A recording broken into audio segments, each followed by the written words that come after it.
How about that, you poor thing? I've eliminated the smell of poverty for you, so you should be grateful." With those words, champagne splashed my face with force. This occurred when I went to greet my fiancé's family.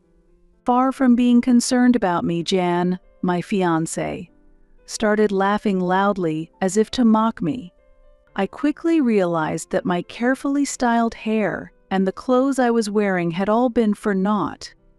In the end, all I felt was emptiness. "I will therefore terminate our contract with your company." What? Upon hearing my statement, Kelly, Jan's mother, who splashed the champagne on me, and Jan himself both expressed their shock with astonishment. Before these two, who couldn't even understand what was happening, Jan's father, President Coleman, suddenly appeared. "Mr. Coleman, you had mentioned before that you plan to retire soon and hand over your duties to your son. In such circumstances, it's reasonable to reconsider how much my company can trust a future business leader. There might have been an intention to maintain our relationship through your son marrying me, but unfortunately it has backfired." After finishing all explanations, I quietly left the scene. Kelly, who had overheard my conversation with President Coleman, was too upset to say anything. Of course, this is not the end. They need to fully face the consequences of their actions. My name is Tana Hall. I am 48 years old and have never been married, remaining single all my life. I always prioritize work and cherish my alone time. Thanks to my hobbies of reading and watching movies, I have spent fulfilling days, which is why I have never developed an interest in marriage as I aged. That spring, in April, when the flowers were in full bloom, an unexpected marriage proposal came my way. The introducer was Douglas Coleman, with whom I had a business relationship. "Ms. Hall, I would very much like to introduce you to someone. How about it?" he said. Initially hesitant, I decided to meet the person after being strongly urged. That person, Jan, was the same age as me and the son of President Coleman. He is the youngest son, with several older sisters. He has come close to marriage several times before, but he remains unmarried. "I have one request, if you don't mind," I said. Our first meeting was conditional, but Jan was a polite and kind person, and I immediately took a liking to him. I started thinking that maybe it would be all right to marry him. So I suggested that we start dating. Both President Coleman and Jan were pleased with this proposal, and things started off smoothly. However, I could never have imagined that this choice would lead to an unexpected situation later on. 5 weeks into our relationship, on our third date, John said with a smile, "We're already like a couple, aren't we?" Unlike before, Jan wore a casual jacket and appeared relaxed and youthful. This time, I had switched from my previous dressed-up style to a casual pants look. Although we are both older, our feelings at that moment were as fresh as those of young people. However, as the date began, I felt something off about Jan's behavior. He often made comments that seemed condescending. For example, he took me to a slightly upscale restaurant and said proudly, "You wouldn't normally get to come to a place like this, right? It must be unusual for you." I could only respond with an ambiguous smile to his words. In fact, this restaurant is one of my favorites, and I had just visited it with a friend 3 days ago. But it would have been cruel to embarrass him on the spot, so I didn't tell him the truth. A waiter I knew nodded at my signal and pretended to be ignorant. While sitting, I noticed the watch on Jan's wrist. It wasn't a top-of-the-line item, but it was decent. "That's a different watch from before. The color is lovely, and it suits you," I complimented. Embarrassed, Jan took off the watch to show it to me. Mistaking my interest, He seemed to offer it out of kindness. Since I wasn't deeply interested, I briefly checked it and returned it, but he seemed to insist on giving it again. Feel free to take a closer look. It's not often you see something this high-end, right? No need to be shy. My reaction was not so much out of politeness as it was just a lack of interest in men's watches. Though I agreed to take it when he insisted, I felt a bit perplexed. To me, a watch is just an accessory, and I think checking the time on a smartphone is sufficient. So I mentioned his watch casually, just as I might compliment a friend's new decorative item. Many of the older people I work with wear them too, so I actually see them quite often. Thank you for showing it to me. It's nice to have something you like. At that, Jan slightly pouted and surreptitiously followed my belongings with his gaze. What caught his interest was a bag that I am particularly fond of. This bag was specially made for me at a favorite workshop, reflecting the craftsman's skill and my taste, and is very practical. It's a bit pricey, but it seemed cheap to Jan. I was wondering, don't you have a proper bag? Instead, I think you should have something more prestigious. The bag was custom made at an Italian bag store and naturally doesn't have a brand logo. In fact, the Craftsman's Workshop logo is branded on the bottom of the bag. However, I prefer simple designs above all, so I asked to hide it. It would be difficult for someone not accustomed to women's bags to judge its price just by looking. But I can't help but be puzzled by his consistently superior tone. Sometimes I dismiss it, accepting that he's a sheltered son who doesn't know the world, but the feeling of discomfort doesn't easily go away. At one point, I thought about reconsidering marriage, but since we've only met 3 times, it seemed too hasty to decide on a separation. So, I decided to wait and see how things would unfold. Since then, we have continued dating. Jan does show some immaturity at times, but he is essentially an honest person. He no longer exhibits the unnatural behavior he showed before. No one is perfect from the start. If you have patience and gradually find harmony, love will eventually grow, said an older female celebrity on a show I watched for distraction. I found some truth in those words. The following week, we went to a famous hotel buffet for our 5th date. Strangely, Jan piled 3 or 4 servings of food onto his plate. "Are you sure it's okay to take so much? It would be a waste if you can't finish it," I lightly commented, to which he suddenly burst into laughter. Wondering what was so funny, he said, "A waste?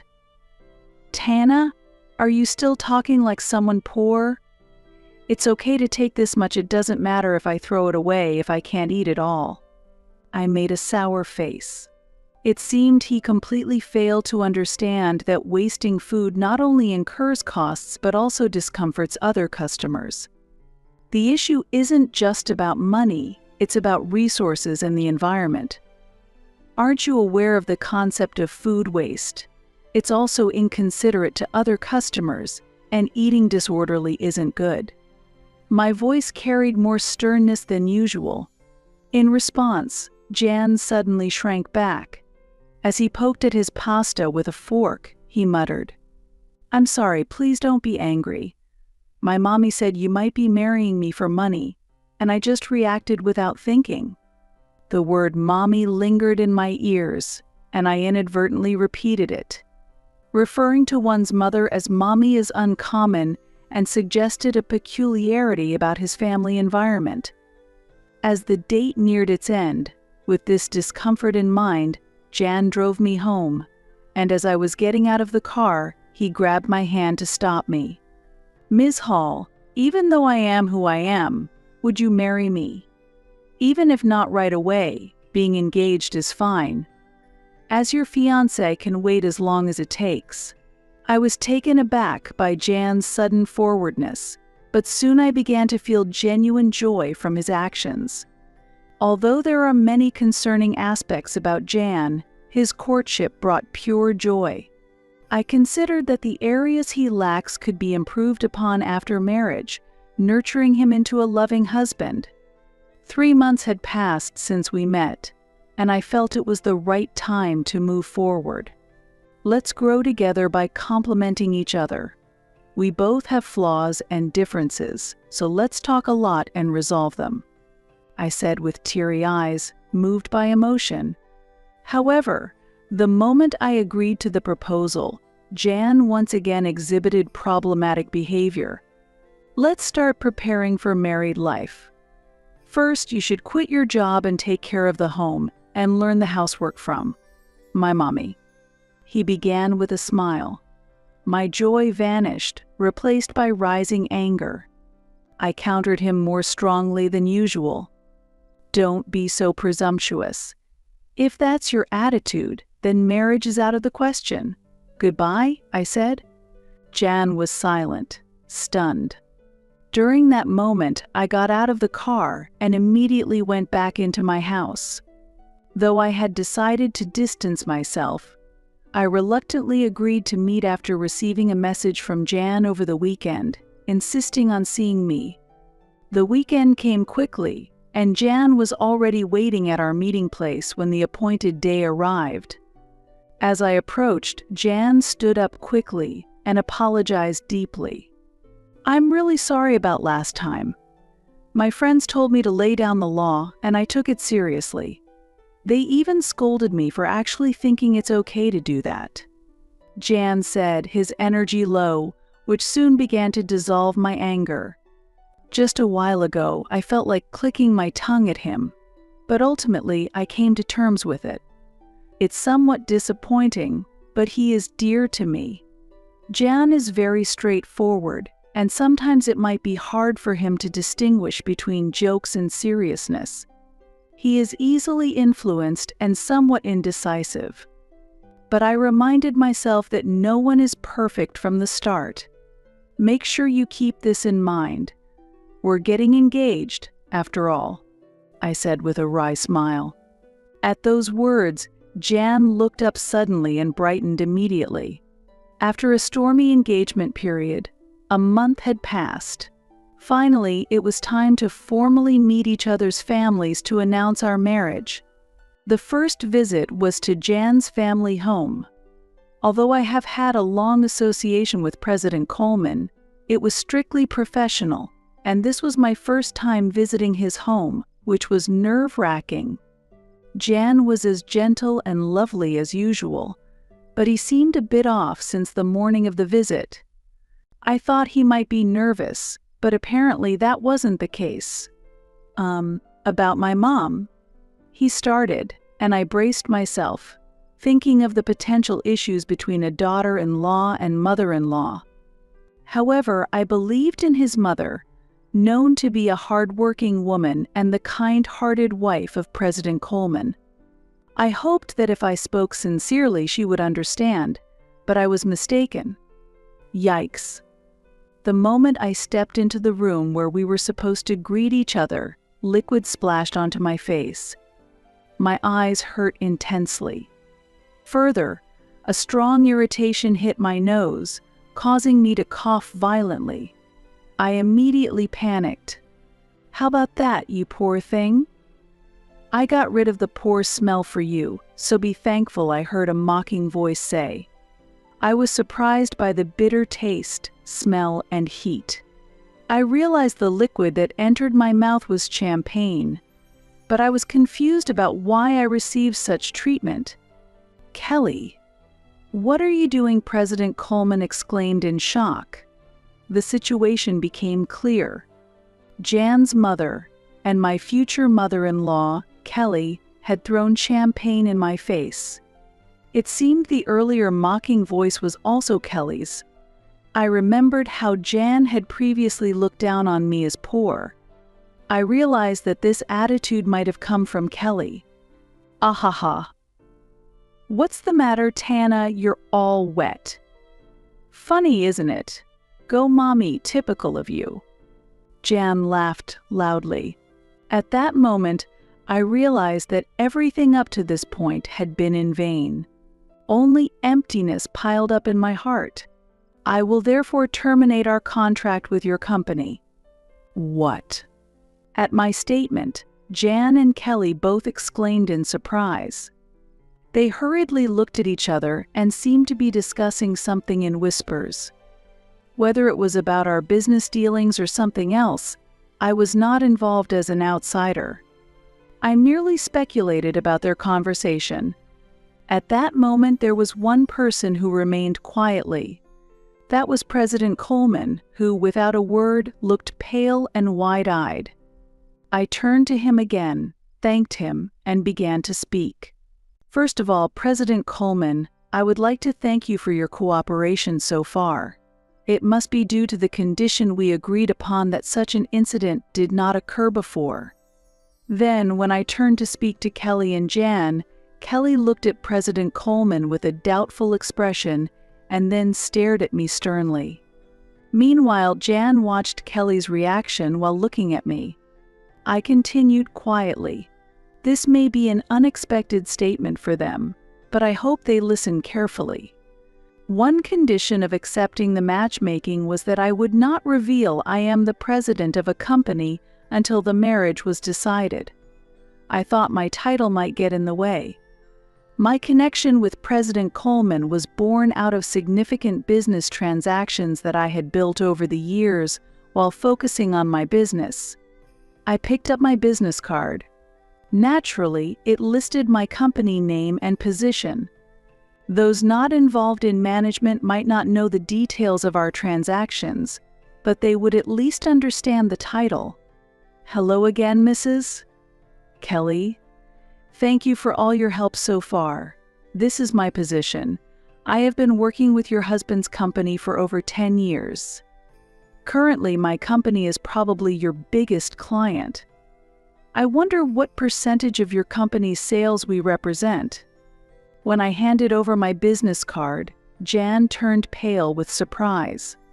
He worked in his father's company, and seeing my company name should have made it clear who I was. To President Coleman, I am not just any business owner. I am the owner of one of his most important business partners. Therefore, I wanted my profession hidden initially to truly assess Jan's character. When choosing a lifelong partner, I want to see the real person, not just superficial behavior. I cannot afford a contrived attitude because it could affect the fate of a parent's company. Thus, I was introduced merely as someone I met through work. I wore fake glasses and significantly altered my makeup and hairstyle for our dates. While the disguise served as a temporary amusement, in retrospect, it was a waste of time. I'm sorry, President Coleman, but I must decline this proposal. This concerns marriage, and also, we need to pause our transactions to reassess the situation I stated, then sat down to face President Coleman. Afterwards, I explained the situation as calmly as possible. President Coleman turned pale upon hearing my words and stuttered, "The transactions are affected? That can't be right," but his reaction seemed forced. I shook my head firmly, indicating that my decision was final. However, wanting him to understand that my decision was not based on a fleeting emotion, I continued in a calm voice. President Coleman, you mentioned before about planning to retire soon and hand over your responsibilities to your son. In such circumstances, it makes sense to reconsider how trustworthy a future business partner can be. There might have been an intention to maintain our relationship through your son marrying me, but unfortunately, it has backfired. Right after graduating from university, I started my own company with some friends. Over 20 years have passed since then, and I have been leading the business as its president throughout that time. As I've mentioned several times, I have built a relationship with President Coleman's company over more than a decade. My company, managed from a female perspective, has been recognized for its unique approach and has been growing significantly recently. As a result, our transactions with President Coleman's company have also increased. However, recently there has been internal discussion about whether to switch to new business partners. Amidst this situation, the sudden proposal of an arranged marriage came up. Considering the timing, President Coleman might have sensed some movement from our company. This was not particularly kept secret. After finding out who I am, Kelly and Jan were clearly disturbed. I decided to explain the situation further to them. In fact, we were reviewing whether to continue our transactions with your company. I heard that your company is currently facing some management difficulties. Are you aware of that? As contracts with other partners are ending, this information is crucial. What does that mean? Kelly asked, shocked, while frantically shaking President Coleman's arm. Beside her, President Coleman wiped his sweat in a flustered manner, looking anxious. It seems that the company's issues have not been discussed within the family. Jan's glances between me and President Coleman caught my attention. Despite being an insider, Jan appeared not to understand the current state of his own company. While considering this puzzling situation, I continued the conversation. In light of this, President Coleman strongly suggested for me to meet up with you, Jan, leading us to this point. Perhaps you considered this marriage proposal with the stability of your company in mind. It seems you wish to maintain our business relationship at all costs. Kelly was visibly shaken, her hands trembling and her lips quivering. As I explained, President Coleman's company is indeed struggling with management issues. Kelly may have looked down on me earlier, but her company is facing far more significant problems. Once praised for quality and speed, President Coleman's products have been technologically overtaken by competitors, no longer offering anything special. Moreover, the development and manufacturing processes are inefficient, cost reduction has not progressed, and the product prices have become expensive. Additionally, the company imposes unacceptable levels of pressure on employees under modern labor standards, shortening delivery times and further deteriorating the corporate reputation. Adopting products from a low-rated company can cause a domino effect, dragging down the reputation of business partners. Even a company with a long history faces challenges with outdated structures and a high turnover rate among young employees. As a result, President Coleman's company's market share has gradually decreased, and its performance continues to decline. Under such circumstances, it was natural for us to explore transactions with other stable companies. How dare you threaten to cut off business based on personal feelings? What a despicable act. Are you blackmailing us? This is the worst. Don't think such behavior is acceptable, Kelly exclaimed in outrage. Despite her actions being the cause, I was surprised by her accusatory behavior. The lack of an initial apology speaks volumes about her character. Before I could point this out, President Coleman shouted vehemently, "Silence. This is all your fault." I swallowed what I was about to say. Indeed, it is likely that President Coleman, not I, is the most damaged party here. The unexpected fallout from his wife's inappropriate behavior would have been unforeseen for him, who had hoped for stability. All of this stems from President Coleman's actions to faithfully adhere to our agreement, but in reality, keeping it a secret from Jan alone would have been sufficient. He should have informed his wife beforehand. As a result, I am relieved that I didn't have to welcome such a problematic person as my mother-in-law. The sight of Jan was pitiful. He was pale and trembling, tightly gripping Kelly's hand. It is sad to see a 48-year-old man still needing his mother's hand. Seeing his state, I couldn't help but give him a cold look. "It's impossible that you," carrying such a cheap-looking bag, could be a president. Moreover, you complained about food waste and acted like you were poor. You are lying, even about being my father's business partner. How disgraceful." Jan vehemently accused me. "He might be trying to blame me, but he is mistaken. I am not interested in branded goods and prefer to use high-quality domestic leather products. Also, my criticism of wasting a large amount of ordered food was not because I am poor, but simply because it is inappropriate behavior. There can be no calculated acting in this. Regarding this bag, it is custom-made from a workshop I frequent. Anyone knowledgeable would recognize its quality immediately, but it seems none of you are interested in the quality of leather. This bag is priced higher than commercial brands," I explained, and suddenly Kelly stared at my shoes and bag with astonishment. Then she quickly averted her gaze, embarrassed. "Clearly, it's a matter of those who know, understand," I continued. "Furthermore, ordering a large amount of food and not being able to finish it is not only wasteful but also disrespectful to the restaurant. It is unreasonable and inappropriate behavior. Moreover, the fact that I am your father's business partner is true. What would it mean if the presidents of the companies doing business with each other did not know one another?" Jan seemed dissatisfied and unconvinced by this discussion. President Coleman frowned at his son's behavior. When we confirmed that we knew each other, Jan looked down without a word. His clinging to Kelly appeared extremely childish and out of place for his age. Faced with his immaturity, I couldn't help feeling how disappointed I was. "If your company abandons us, we will be on the brink of bankruptcy. Please forgive us." President Coleman began to apologize profusely. This clear statement from him seemed to finally make Kelly realize the situation.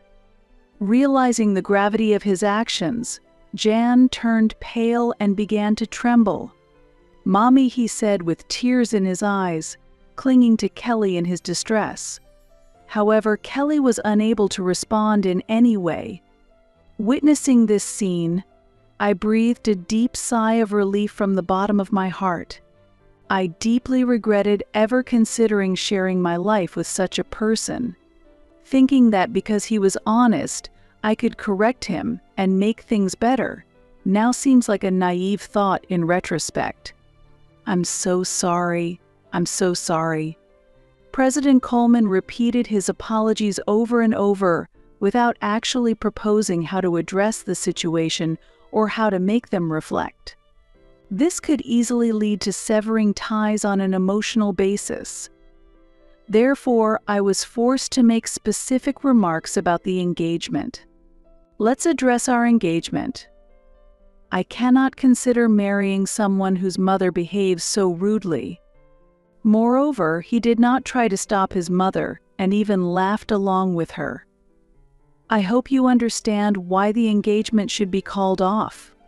President Coleman listened, repeating words of affirmation. I continued the conversation. "Thank you for understanding. Until yesterday, I believed in Jan's potential for improvement and proceeded with the engagement, but now I feel relieved that our relationship has been dissolved." Furthermore, I provided specific examples of Jan's behavior. For instance, his frequent quoting of his mother's opinions, saying, "Mommy said so," and then his behavior of calling his mother mommy at nearly 50 years of age.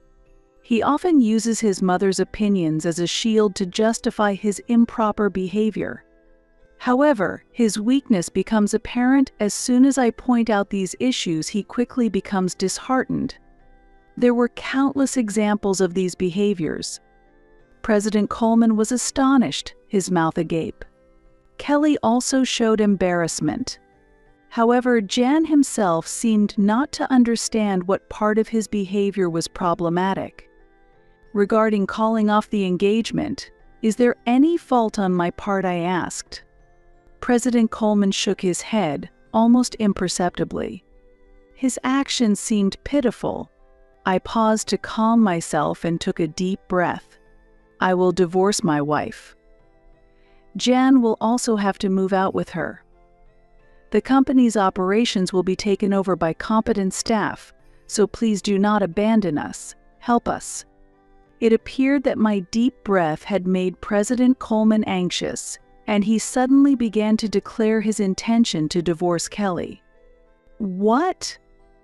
That's not possible. I can't manage my life without this marriage. Kelly cried out in shock. After that, Jan and Kelly both raised their voices at President Coleman. Why didn't you tell us beforehand? I am innocent. Why am I being kicked out? The problem is only with Mommy. I am not involved. Their simultaneous protests stirred up the room. Becoming fed up with everything, I finally let out a real sigh. Well, as you wish. Thank you for your time. I will take my leave now, I said to President Coleman alone and quickly left. I needed to go home and take my high-quality clothes to the dry cleaners right away. Otherwise, the champagne stains would set and render them unwearable. Jan stopped his protest and wept, seemingly accepting the situation. Kelly tried to retort but was silenced by a stern reprimand from President Coleman. However, she still appeared to grit her teeth in dissatisfaction, looking far more determined than her son. 5 months after the unpleasant incident with the 3 members of the Coleman family, as predicted, President Coleman resigned from his position. It was not just a retirement, but a resignation taking responsibility for the deteriorating performance of the company. The main reason for the decline in performance was the termination of the contract with our company. A former subordinate who took over as the new president conducted a comprehensive review of the operations. Breaking away from family management was well received, and external evaluations improved. He was proactive in developing new products, and the results were beginning to show. At this rate, resuming the interrupted transactions might be imminent. Furthermore, President Coleman and Kelly officially divorced. Jan moved out with Kelly as anticipated and started a new life together, but rumors persist of daily conflicts between them. The once close relationship between mother and son might have been based primarily on financial comfort. After being expelled from his father's company, Jan quickly fell into unemployment. Unable to bear Jan's financial dependence, Kelly left him in President Coleman's care and disappeared herself. I heard she now lives alone in an old, low-rent apartment, mourning her fate. Kelly once boasted of her lavish lifestyle, but it seems her behavior actually pushed many people away. Now, she has neither helpers nor friends and has become a lonely figure. About a year after President Coleman's retirement, I had a chance encounter with the former president. When I visited his former company, I unexpectedly ran into him.